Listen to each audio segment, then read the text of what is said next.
Bonjour à toutes et à tous, bienvenue sur notre chaîne de vulgarisation scientifique. Aujourd'hui, nous allons aborder une question que beaucoup se posent.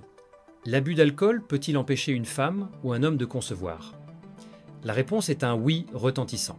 L'alcool, même consommé modérément, peut avoir un impact significatif sur la fertilité des deux sexes. Plongeons dans les faits scientifiques pour comprendre pourquoi, pour les femmes, l'alcool peut perturber plusieurs étapes cruciales du processus de conception. Premièrement, il peut affecter l'ovulation.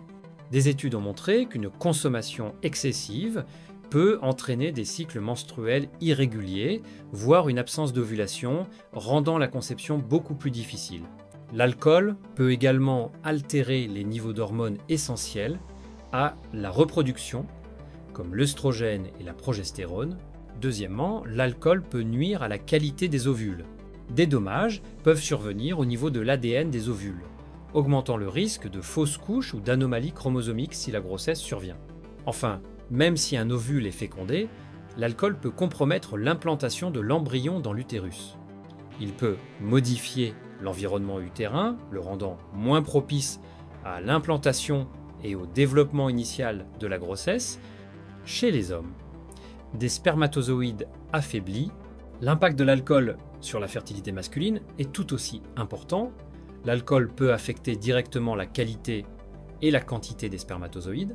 Premièrement, il peut réduire la production de testostérone, l'hormone masculine principale, ce qui entraîne une diminution de la production de spermatozoïdes.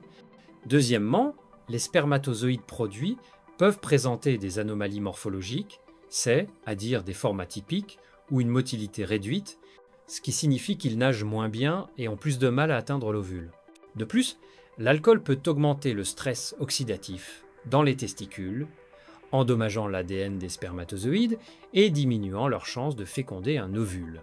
Des études ont également montré une augmentation des cas d'impuissance ou de dysfonction érectile chez les hommes consommant régulièrement de l'alcool, ce qui rend la conception naturellement plus difficile. Il est important de souligner que ces effets ne sont pas limités à une consommation chronique et excessive. Même une consommation modérée d'alcool peut avoir un impact négatif.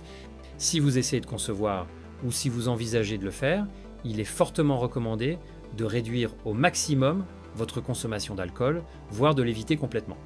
Pour les couples, il est crucial que les deux partenaires soient conscients des risques et ajustent leurs habitudes de consommation. C'est un effort partagé pour maximiser les chances de conception et garantir une grossesse saine. En résumé, l'alcool peut sérieusement entraver la capacité d'une femme à ovuler et à implanter un embryon et celle d'un homme à produire des spermatozoïdes sains et fonctionnels.